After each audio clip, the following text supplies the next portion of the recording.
The moment had arrived. By the early 90s, almost every corporate boardroom was talking kids.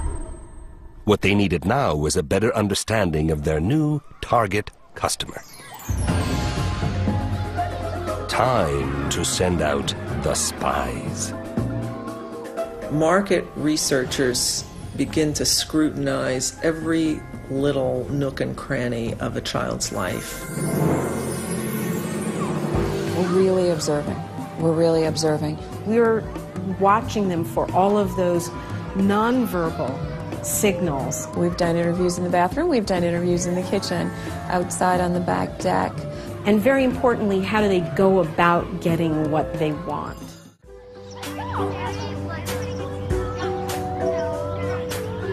In the early 1990s, companies unleashed an army of researchers in a full-scale effort to better understand the new decision shapers, the kids.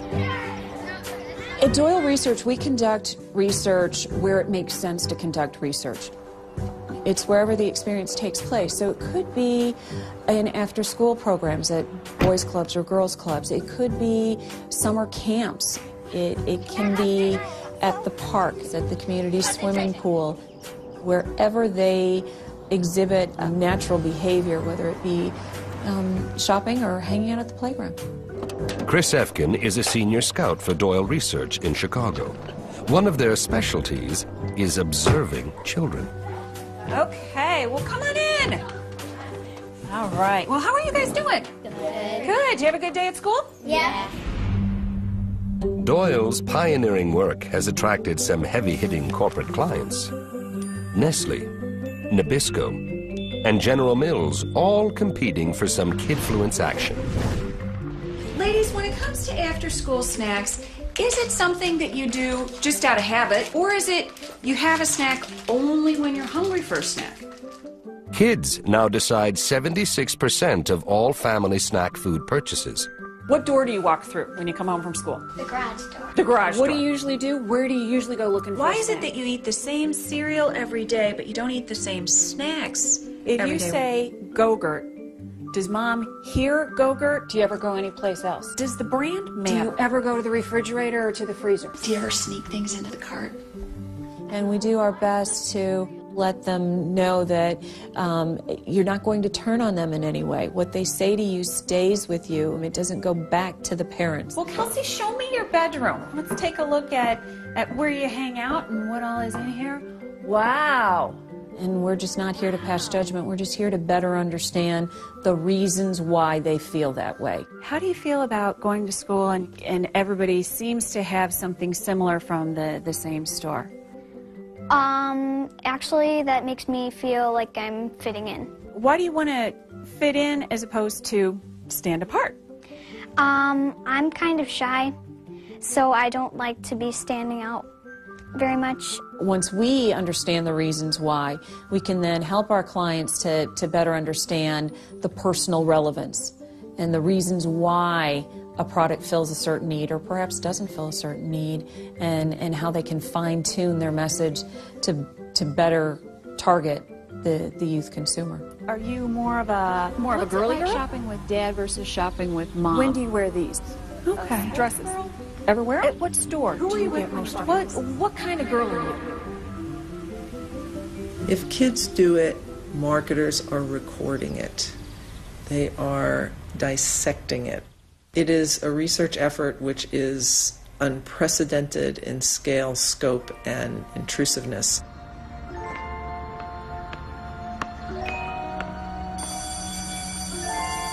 Conducting our research in the school setting is of value, certainly, of course, to us because we have the opportunity to hear from kids in an environment that they're very comfortable in and familiar with. See you in a little bit, Miss Renner. Iris Schroka runs the Hypothesis Group, a market research company in New York. Their clients are blue chip and high status like PBS, Disney, and Quaker Oats. Here we go, come on. Schools like this one in New York open their doors for any research project deemed educational. There's usually a project a week, and the school gets paid. There are some amounts of gifts that will come to the school, sometimes in the form of cash, sometimes in the form of materials, but primarily our interest is in serving, to examine issues for children, tastes, trends, habits, likes and dislikes. The reason why each of you is here is because we really are interested in what each of you has to say. Hypothesis Group sell themselves to the corporate world on their psychological training. We use our training as developmental psychologists and social psychologists to more richly and deeply explore what their hopes, dreams, and aspirations are. Anybody got a DVD player? Yes. Anybody got a portable DVD player? They videotape everything for their corporate clients. Then they analyze the tapes for clues and triggers on exactly how kids influence their parents. How do you get this stuff? At first, I put it on my list, so maybe I could get it. Or I beg on my knees to get it. Let me hear what that would sound like. Come here. What do you want, Ryan? An iPod. Yeah.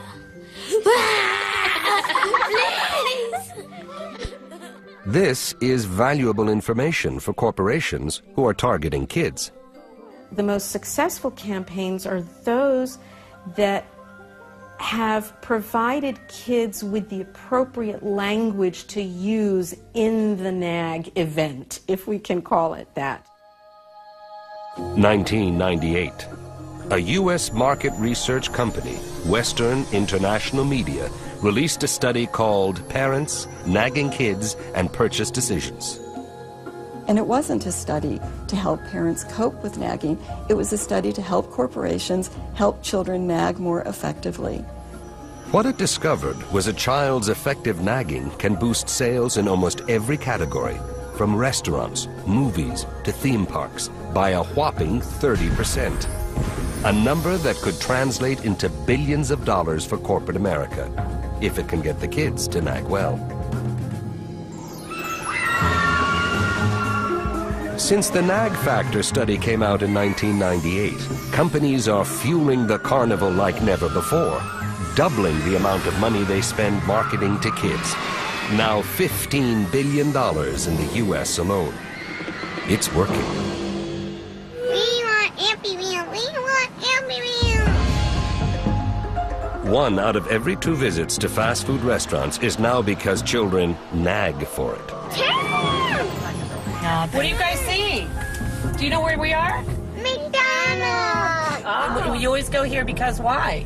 Because we have fun. What the kids are exposed to is often drives some of the places that they go to. And mom is certainly put in a position of offering her kids choices, but those are choices based on what her kids have heard about. Carol Schmidt works for Doyle Research in Chicago. Tell me about how you negotiate. She's become the specialist in what's called the fast food drive-along. How do you have fun here? Because when we eat ice cream. Where do you ever hear about chicken nuggets and Happy Meals? When we go to a birthday. Her fast food clients want to protect their bottom line. So they hire Carol to figure out how the back seat rules when deciding where to eat. Happy Meal. Happy Meal. She finds sort of comfort in offering her kids places to eat at that are known to the kids, that are familiar to the kids, because it makes the kids happy, and which then in turn keeps the peace in the household, as she said. Want some fries? Here. No. What's working in these companies' favor is 70% of parents now say they give in to nagging. Has there ever been a place that you wanted to go to, but you changed your mind because of what the kids wanted? Oh yeah, we'll do that a lot.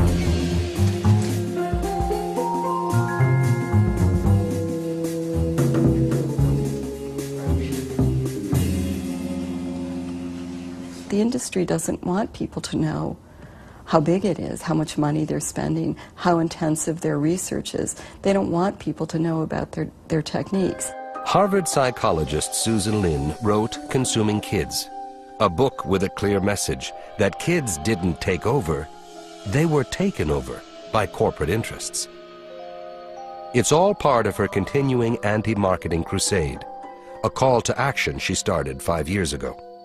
As I was researching marketing to children, I came across the Golden Marble Awards, which were the advertising industry's celebration of marketing to kids. And I was so appalled that they gave awards for manipulating children for profit that I thought this would be a really good focus for a demonstration. This is really the beginning of a national movement.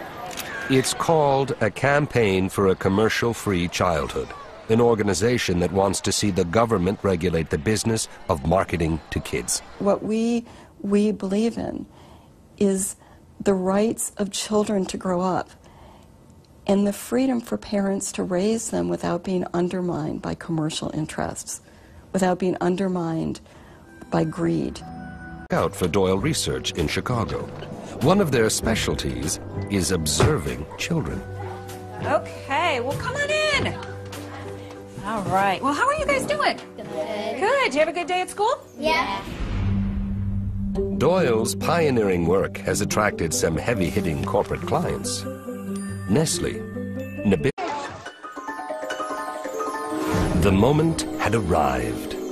By the early 90s, almost every corporate boardroom was talking kids. What they needed now was a better understanding of their new target customer. Time to send out the spies. Market researchers begin to scrutinize every little nook and cranny of a child's life. We're really observing. We're really observing. We're watching them for all of those nonverbal signals. We've done interviews in the bathroom, we've done interviews in the kitchen, outside on the back deck. And very importantly, how do they go about getting what they want?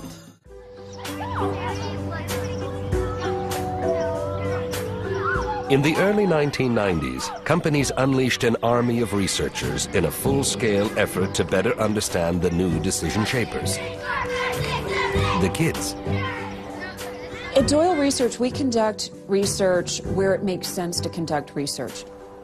It's wherever the experience takes place. So it could be in after-school programs at boys' clubs or girls' clubs. It could be summer camps.